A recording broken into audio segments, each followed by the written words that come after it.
ವರ್ಷ ಇಲ್ಲ ಇಲ್ಲ ಇಲ್ಲ ಹಾಗೆ ಹೇಳಲಿಕ್ಕಿಲ್ಲ ನೀನು. ಯಾಕೆ? ಯಾಕೆ ಗೊತ್ತುಂಟು? ಯಾಕೆ? ನಾನು 15 ದಿವಸ ಅಲ್ಲ, ಯಾವತ್ತು ಎಲ್ಲಿ ಬೇಕಾದ್ರೂ ಸುತ್ತೇನೆ. ನೀನು ಸತ್ಯ ಹೇಳು. ವೃಶ್ಯಮುಖ ಎಷ್ಟು ವರ್ಷ? ನಿನಗೆ ವೃಶ್ಯಮುಖ ಬಿಟ್ಟು ಬೇರೆ ಕಡೆ ತಿರುಗಾಟ ಮಾಡ್ಲಿಕ್ಕೆ ಆಗ್ತದಾ? ಆಗ್ಬಹುದು. ನೀನು ನನ್ನ ಕಂಡ ತಕ್ಷಣ ಓಡ್ಬೇಕು. ನಿನಗೆ ನಾನಿದ್ದ ಪ್ರದೇಶ ನಿನಗಾಗುವುದಿಲ್ಲ. ಹೋಗಿ ನಿಲ್ಲಿಕ್ಕಾಗದೆ ಓಡ್ಬೋದು ನೋಡದ, ಹೋಗ್ಲಿಕ್ಕಾಗದೆ ಹೆದರ್ಕೊಂಡು ಕೂತ್ಕೊಳ್ಳೋದು. ಕೆಲವು ಕಡೆ ನಾವೇ ಹೋಗುದಿಲ್ಲ ಅಂತ ಅದ ಹೇಳಬೇಡ. ನೀನು ಭಾರತಕ್ಕೆ ಬೇಲಿ ಹಾಕಿದಾರಲ್ಲ, ಶಾಪದ ಬೇಲಿ. ಯಾರು ಹೇಳಿದ್ದು? ನಾವ್ ಹೇಳೋದು. ಶಾಪದ ಬೇಲಿ ಇರುವುದು ಭೂಮಿಯ ಮೇಲೆ ಸಂಚರಿಸಲಿಕ್ಕೆ ಆಗುದಿಲ್ವಾ? ಮೇಲಿಂದ ನಾ ಸಂಚಾರ ಮಾಡ್ಲಿಲ್ವಾ? ಅಲ್ಲ, ಮೇಲಿಂದ ಸಂಚಾರ ಮಾಡಿದ್ರೆ ಭೂಮಿಗೆ ಸೇರುವುದಿಲ್ಲ. ಇವತ್ತು ಬಂದು ಸ್ವರ ಏರಿಸ್ತಿ ಅಂತಾದ್ರೆ ತಿಂದ ಪೆಟ್ಟಿನ ಋಣ ಅಲ್ಲ, ತಿಂದ ಪೆಟ್ಟಿನ ನೋವು ಕಡಿಮೆ ಆಯ್ತು ಅಂತ ಕಾಣ್ತದೆ. ಆಗೊಮ್ಮೆ ಈಗೊಮ್ಮೆ ಅಪರೂಪಕ ಮುಖಾಮುಖಿ ಆಗುವುದು. ಬಂದಾಗ ಹೀಗೆ ಸ್ವರ ಏರಿಸುವುದು. ಆ 4 ಜನರು ಕಟ್ಕೊಂಡು ಹೋಗಿದ್ಯಲ್ಲ, ಹೋದಲ್ಲ ನನ್ನ ಜೊತೆಗಿರ್ಬೇಕು ಇವರು ಅಂತ. ಆ 4 ಜನರು ಕಟ್ಕೊಂಡು ಹೋಗಿ ಹೌದಪ್ಪ ನೀನ್ ಎಲ್ಲಿದ್ಯಾ, 4 ಜನರು ಬರ್ತಾರೆ, ಬರ್ಲಿಕ್ಕೆ ಅಲ್ದ್ರೆ ಹೇಳಿ ಕರ್ಕೊಂಡು ಹೋಗ್ಲಿಲ್ಲ. ಆ 4 ಯಾರಿಗೆ ಹೇಳುದು? ಇದುವರೆಗೆ ಎಲ್ಲಿಯಾದ್ರೂ ಹೋಗುವಾಗ ಮತ್ತೊಬ್ರು ಕಟ್ಕೊಂಡು ಹೋದದ್ದಿಲ್ಲ, ಅದು ನೀನು ಹೋಗುವಾಗ ಕಟ್ಕೊಂಡು ಹೋಗ್ಬೇಕು. ತಡಿ, ಈಗ ನಿನಗೆ ಇಷ್ಟು ಎದ ಇದೆ ಯಾಕೆ?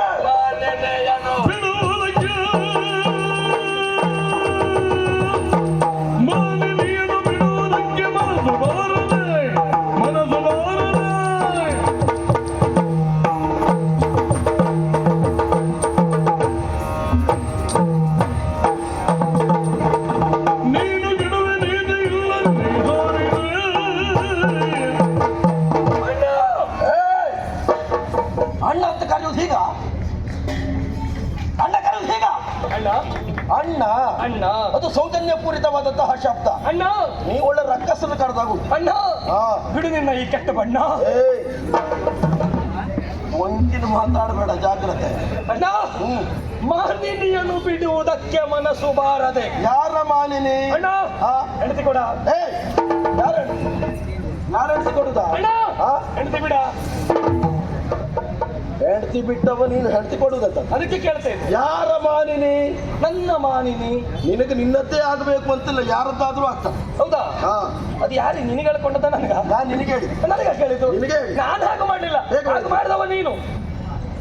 ಮಾಲಿನಿಯನ್ನ ಬಿಡುವುದಕ್ಕೆ ಮನಸ್ಸು ಬಾರದೆ. ಯಾಕೆ ಯಾಕೆ ಯಾಕೆ ಈ ಸಮಸ್ಯೆ ಬಂದದ್ದು? ಯಾಕೆ? ನನ್ನ ಸಮ್ಮುಖದಲ್ಲಿ ನನ್ನ ಹೆಂಡತಿಯ ಕರ ಹಿಡಿದು ಎಳೆದು ಅರಮನೆ ಒಳಗೆ ತಳ್ಳಿದವ ನೀನು. ಯಾಕೆ ನಿನ್ನ ಸಮ್ಮುಖದಲ್ಲಿ ನಿನ್ನ ಹೆಂಡತಿಯ ಕರ ಹಿಡಿದು ನಾನು ಎಳೆದಿದ್ದೇನೆ? ಯಾಕೆ ಅಂತ ನೀನು ಹೇಳ್ಬೇಕು. ಅಲ್ಲ ಯಾಕೆ ಅಂತ ನೀನು ಕರ ಹಿಡಿದು ಎಳೆದಿದ್ದೇನೆ ಅಂತ ಹೇಳುವುದು ನೀನಲ್ವಾ? ಹೌದು. ನಿನ್ನ ಹೆಂಡತಿಯ ಕರ ಹಿಡಿದು ನಾನು ಯಾಕೆ ಎಳೆದಿದ್ದೇನೆ? ವಿಷಯ ನನಗೆ ಗೊತ್ತಿಲ್ಲ, ನನ್ನನ್ನು ಒತ್ತು ಓಡಿಸಿ ಎಳ್ಕೊಂಡು ಹೋಗಿದ್ದೀಯ. ಈಗ ದುಂದುಬಿಯ ಪ್ರಕರಣ, ಮಾಯಾವಿಯ ಪ್ರಕರಣದಲ್ಲಿ ಆದಂತಹ ಸಮಸ್ಯೆ ಇದೆ. ಹೌದಾ? ಈಗ ಅವನಲ್ಲಿ ಹೋರಾಟಕ್ಕಾಗಿ ಹೋದಂತಹ ಸಂದರ್ಭ. ನನ್ನಿಂದ ಪೆಟ್ಟು ತಿಂದು ಓಡಿ ಹೋಗಿ ಗುಹಾ ಪ್ರದೇಶವನ್ನು ಒಳ ಹೋಗ್ತವನಿದ್ದಾನೆ. ಆಗ ಮೊದಲು ಮುಂದೆ ಹೋಗ್ತೇನೆ ಅಂತ ಹೇಳಿದ್ದೆ. ಯಾರು ಹೇಳಿದ್ದೆ? ನೀನು ಹೋಗ್ತೇನೆ ಅಂತ ಹೇಳಿದೆ. ಆಗ ನಾನೇನು ಹೇಳಿದೆ? ಬೇಡ ಅಂತ ಹೇಳಿದೆ. ನಾನು ಹೋಗ್ತೇನೆ ಅಂತ ಹೇಳಿದೆ. ಆಗ ಮತ್ತೆ ನಾನು ಹೇಳಿದೆ ಇಲ್ಲ ನಾನೇ ಹೋಗ್ಬೇಕಂತ ಹೇಳಿದೆ. ಆಮೇಲೆ ನಾನೇನು ಹೇಳಿದ್ದೆ? ಆಣೆ ಮಾಡಿಸ್ಕೊಂಡೆ. ಏನಂತ? ಒಳಗೆ ಬಂದ್ರೆ ಆಣೆ ಅಂತ. ಆಗ ನೀನೇ ಹೇಳಿದ್ದೀಯ, ಅಣ್ಣ ನೀನು ಬರುವಲ್ಲಿಯವರೆಗೆ ಈ ಸ್ಥಳದಿಂದ ನಾನು ಕದಲುವುದಿಲ್ಲ ಅಂತ ಹೇಳಿದ್ದೆ. ಹೌದಾ? ಆಮೇಲೆ ನಾನು ಬರುವುದರೊಳಗೆ ಆ ಗುಹೆಗೆ ಬಂಡೆಯನ್ನು ಅಡ್ಡ ಇಟ್ಟು ಪುರಕ್ಕೆ ಬಂದದ್ದು. ಯಾಕೆ ಬಂದೆ? ಅಲ್ಲ ನೀನು ಸತ್ಯ ಇರೋದು ಗೊತ್ತಾಯ್ತು. ಯಾರು ಹೇಳಿದ್ದು ನಾನು ಸತ್ತಿದ್ದೇನೆ ಅಂತ? ತಡಿಯ, ಈಗ ನೀ ಅಣ್ಣ ಅಂತ ಹೇಳಿದೆ, ನೀ ಸತ್ತೋಗಿದ್ಯಾ? ಇಲ್ಲ, ಜೀವಿದ್ಯಲ್ವಾ? ಈಗ ನಾನು ತಮ್ಮ ಅಂತ ಹೇಳಿದ್ರೆ ನಾನು ಸತ್ತಿದ್ದೇನೆ ಅಂತ ನೀ ಹೇಗೆ ತಿಳ್ಕೊಂಡೆ? ತಮ್ಮ ಅಂತ ಹೇಳಿದೆ. ಹೇಳಿದ ಬೆನ್ನಿಗೆ ರಕ್ತ ಬಂತು. ಯಾರದ್ದು ನನಗೆ ಗೊತ್ತು. ನಿನಗದು ಗೊತ್ತುಂಟಾ? ನನಗೆ ಬೇಡ. ಅಣ್ಣನ ಹೆಣ ಸಿಕ್ಕಿದ್ಯಾ? ಅಣ್ಣನ ಹೆಣ ಹುಡುಕಿದ್ಯಾ? ಸಿಗ್ಲಿಕ್ಕೆ ಒಳಗೆ ಬರ್ಲಿಕ್ಕೆ ಹೆಣ ಹುಡುಕುದಾಗೆ. ಈಗ ನೀನು ಅಣ್ಣನಿಗಾಗಿ ಪ್ರಾಣಕ್ಕೆ ಪ್ರಾಣ ಕೊಡುವ ತಮ್ಮ ಅಂತಾದ್ರೆ ಅದುವರೆಗೆ ಸುದೀರ್ಘವಾದಂತಹ ಜೀವನದಲ್ಲಿ ಕೋಟಿ ವರ್ಷ ನಾವು ಬದುಕಿದ್ದೇವೆ. ಅದುವರೆಗೆ ವಾಲಿ ಸುಗ್ರೀವರ ಜೀವನದಲ್ಲಿ ಹೇಗಿರಬೇಕು ಅಣ್ಣ ತಮ್ಮಂದಿರು ಅಂತ ಲೋಕಮುಖಕ್ಕೆ ತೋರಿಸಿಕೊಟ್ಟವರು ನಾವಿದ್ದೇವೆ. ಅಣ್ಣನಿಗಾಗಿ ತಮ್ಮನಿಗಾಗಿ ಅಣ್ಣ ಪ್ರಾಣ ಕೊಡುವುದಕ್ಕೆ ಸಿದ್ಧರಾಗಿರ್ಬೇಕು. ಆಯ್ತು, ನಿನ್ನ ಕಲ್ಪನೆ ಅಂತೆ. ನನ್ನ ಹೆಣ ಸಿಗಲಿಲ್ಲ, ನಿನಗೆ ಸತ್ತದ ನಾನು ಮತ್ತೆ ಗೊತ್ತಾಗ್ಲಿಲ್ಲ. ಆದರೂ ಸತ್ಯ ಎನ್ನುವಂತ ಭ್ರಮೆ ಎಲ್ಲಿ ತಿಳ್ಕೊಂಡೆ. ಒಳಗೆ ಬರ್ಬೇಕಿತ್ತಲ್ಲ, ಯಾಕೆ ಬರ್ಲಿಲ್ಲ? ಒಳಗೆ ಅಣ್ಣ ವಿಕ್ರಮಿ ಆದ ನೀನು ಸತ್ಯ ಎನ್ನುವಾಗಿ ತಿಳಿದ ಮೇಲೆ ಒಳಗೆ ಬಂದು ನಾನು ಸತ್ತರೆ ನಮ್ಮ ಪ್ರಜೆಗಳ ಪರಿಸ್ಥಿತಿ ಏನಣ್ಣ? ನೀನು ಅದು ಬೇಡ, ನೀವು ಅದನ್ನೆಲ್ಲ ಹೇಳಬೇಡ. ನಾವಿಲ್ಲದೆ ಇದ್ರೆ ಪ್ರಪಂಚ ನಡೆಯುವುದಿಲ್ಲ. ಅವ್ರ ಕಥೆ ಏನು, ಇವ್ರ ಕಥೆ ಏನು, ಯಾರಿಲ್ಲದೆ ಇದ್ರು ಪ್ರಪಂಚ ಹೋಗ್ತಾ ಇರ್ತದೆ, ಕಾಲಚಕ್ರ ತಿರುಗ್ತಾ ಇರ್ತದೆ. ನೆನಪಿಟ್ಕೋ. ಇದು ನೀನೇ ಹೇಳುದಾ? ನಿನಗೊಂದು ವಿಷಯ ಹೇಳ. ತಡಿ, ನಾವು ಪ್ರಪಂಚದಲ್ಲಿ ಅವ ಒಳಗೋದವ ಸತ್ತಿದ್ದಾನೆ, ಅವ ಇನ್ನು ಬರ್ತಾನೋ ಇಲ್ವೋ ಗೊತ್ತಿಲ್ಲ, ಬದುಕ್ತಾನೋ ಇಲ್ವೋ ಗೊತ್ತಿಲ್ಲ ಅಂತ ಭ್ರಮೆಯಲ್ಲೆಲ್ಲ ಇರಬಾರ್ದು. ನಂಬಿದ ದೈವ ದೇವರ ಅನುಗ್ರಹ ಉಂಟು ಅಂತಾದ್ರೆ ಸಾಯುವ ಕೊನೆಯುಸಿರೆಳೆದಂತ ವ್ಯಕ್ತಿ ಕೂಡ ಮತ್ತೆ ಬದುಕಿ ಒಂದು ಲೋಕದಲ್ಲಿ ವಿಶ್ರಮಿಸುವ ಕಾಲ ಒಂದು ಬರ್ತದೆ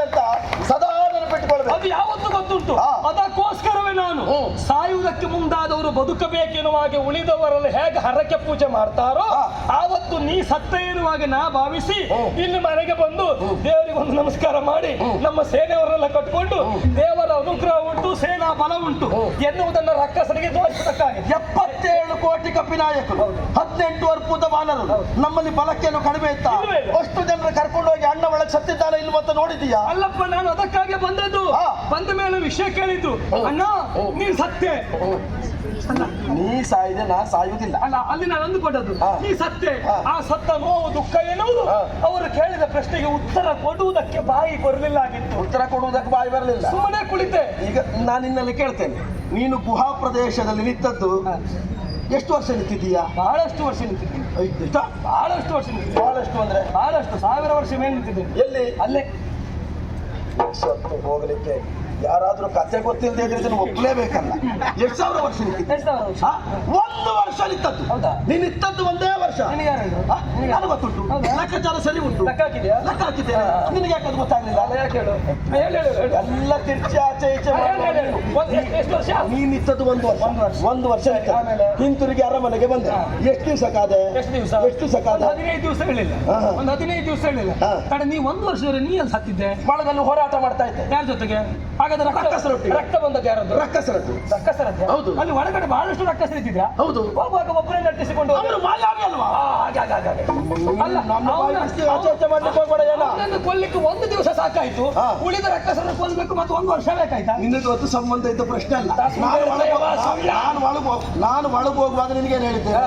ನಾನು ಬರುವಲ್ಲಿವರೆಗೆ ಇಲ್ಲೇ ಇರಬೇಕು, ಕದಲಬಾರದು ಅಂತ ಹೇಳಿದ್ದೇನೆ. ಹೌದು. 1 ವರ್ಷ ಅಲ್ಲ, 10 ವರ್ಷ ಅಲ್ಲ, 100 ವರ್ಷ ಆದ್ರೂ ನೀ ಕಾಯ್ಬೇಕು. ಅಲ್ಲ, ಅಣ್ಣನ ಮೇಲೆ ಅಭಿಮಾನ ಇದ್ರು ಕಾಯ್ಬೇಕು. 100 ಅಷ್ಟು ಕಾದ್ಯಾ? 100 ವರ್ಷ ಕಾಯುವುದಕ್ಕೆ ತೊಂದರೆ ಇಲ್ಲ. ನಾನಿಲ್ಲಿ ನೀನು ಬರ್ತೀಯ ಅಂತ 100 ವರ್ಷ ಕಾಯುದು. ನಮ್ಮಿಬ್ಬರನ್ನ ಕಾದು ಕಾದು ಅಲ್ಲ, ಅವರೆಲ್ಲ ಸಾಯುವುದು. ಅದಾಗಬಾರ್ದಲ್ಲ. ಯಾರು ಹೇಳಿದ್ದೇನೆ? ಯಾರು ಸಾಯುವುದಿಲ್ಲ ನಾವು ಬರ್ದೇ ಇದ್ರೆ. 100 ಜನ ಅಪರಾಧಿಗಳಿಗೆ ಶಿಕ್ಷೆ ಆದ್ರೂ ತೊಂದರೆ ಇಲ್ಲ, ಒಬ್ಬ ನಿರಪರಾಧಿಗೆ ಶಿಕ್ಷೆ ಆಗಬಾರ್ದಂತೆ. ನೀನು ಒಳಗೋದವ, ಯುದ್ಧ ಮಾಡಿದವ, ಅಲ್ಲಿ ಸತ್ತರೆ ಯುದ್ಧದಲ್ಲಿ ಸಾಯುವುದು ಇದ್ದದ್ದೇ. ಪಾಪ ಏನು ತಪ್ಪು ಮಾಡಿದೆ, ಇವರೆಲ್ಲ ಸಾಯ್ಬೇಕಲ್ಲ. ಯಾರು ಹೇಳಿದ್ದವರು ಸಾಯ್ತಾರೆ ಅಂತ ಯಾರಾದ್ರೂ ಹೇಳಿದ್ದಾರ? ನೀನಿಂದ ಸಾಯ್ತಾನೆ ಅಂತ ಯಾರಾದ್ರೂ ಹೇಳಿದ್ದಾರ? ವಾಲಿ ಇಲ್ಲದೆ ಇದ್ರೆ ವಾಲಿ ಮಹಾರಾಜ. ವಾಲಿ ಇಲ್ದಿದ್ರೆ ನಾನೇ ಅಲ್ವಾ? ಹೌದು. ಮತ್ತೆ ವಾಲಿಂದ ಇದ್ರೆ ಮಹಾರಾಜ. ನನಗೆ ಮಗ ಇಲ್ವಾ? ಅಂಗದ ಇಲ್ವಾ? ಅಂಗದ ತೀರ ಸಣ್ಣವನಲ್ಲ. ಈಗ ಅಪ್ಪ ಪಟ್ಟಾಭಿಷೇಕ ಮಾಡಿದ್ದು ಯಾರಿಗೆ? ಅಧಿಕಾರ ಯಾರಿಗೆ? ಅಧಿಕಾರ ನನಗೆ. ಅಧಿಕಾರ ನಿನಗೆ. ಯುವರಾಜ ಯಾರು? ಯುವರಾಜ ಪೀಠ ನಾನು ನಿನಗೆ ಕೊಟ್ಟದ್ದು. ಅಲ್ಲ, ಯುವರಾಜ ಯಾರು? ಯುವರಾಜ ಮಹಾರಾಜ ಆಗುದ ಮತ್ತೊಬ್ಬ ಬಂದು ಮಹಾರಾಜ. ಈಗ ನಾನಿದ್ದೇನಲ್ಲ, ನೀನ್ ಸತ್ಯ ಅಂತ ತಿಳಿದಾಯ್ತಪ್ಪ. ನೀ ಸತ್ಯ ಮೇಲೆ ಮಹಾರಾಜ ಯುವರಾಜ ಆಗುದು ಸತ್ತ ಅಂತ ತಿಳಿದುಕೊಳ್ಳುವುದೇ ಇದ್ರೆ ವ್ಯಕ್ತಿಯೊಬ್ಬ ಸತ್ತ ಮೇಲೆ ಪಿಂಡ ಹಾಕಿದ ಮೇಲೆ ಮನೆಗೆ ಬಂದು ಪರಮಾನ್ನ ಮಾಡಿ ಊಟ ಮಾಡುವುದಲ್ಲ. ಮಾಡ್ಲೇ ಇಲ್ಲ. ಯಾರಾದ್ರೂ ಬಹಳ ಬೇಸರದಲ್ಲಿ ಕೂತಾಗ ಅವರ ಸಂಬಂಧಿಕರು ಬಂದು ಬಾಯಿಗೆ ಒಂದು ತುತ್ತಾಕಿ ಊಟ ಮಾಡಿ ಅಂತ ಹೇಳಿದ್ರೆ ಊಟ ಮಾಡುವ ಕಾಲ. ನೀನ್ ಹಾಗಲ್ಲ. ಅಣ್ಣ ಸತ್ತ ಸೂತಕ ಕಳೆಯುವ ಮೊದಲು ಹೊತ್ತಿಗೆ ಹಾಸಿಗೆಯನ್ನು ಲೆಕ್ಕ ಮಾಡಿದ ಪುಣ್ಯಾತ್ಮ. ಹೇಳಿದ್ದಾರ ಅದನ್ನ?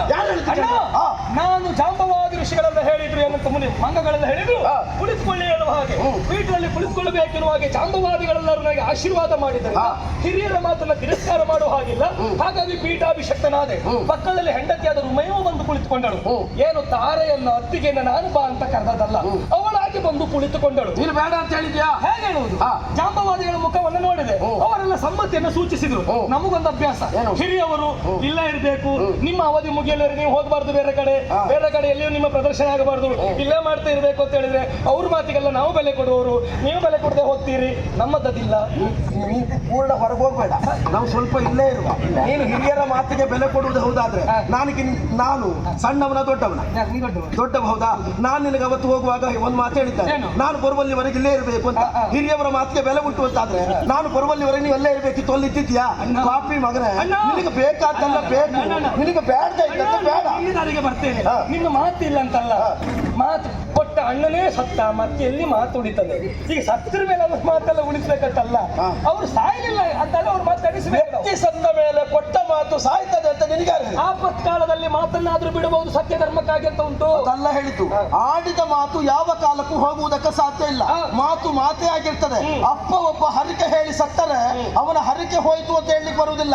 ಹುಟ್ಟಿದ ಮಗನಾದ್ರೂ ಅಪ್ಪ ಹೇಳಿದ ಹರಕೆ ಕೋರಿಕೆಯನ್ನು ಪೂರೈಸಬೇಕು.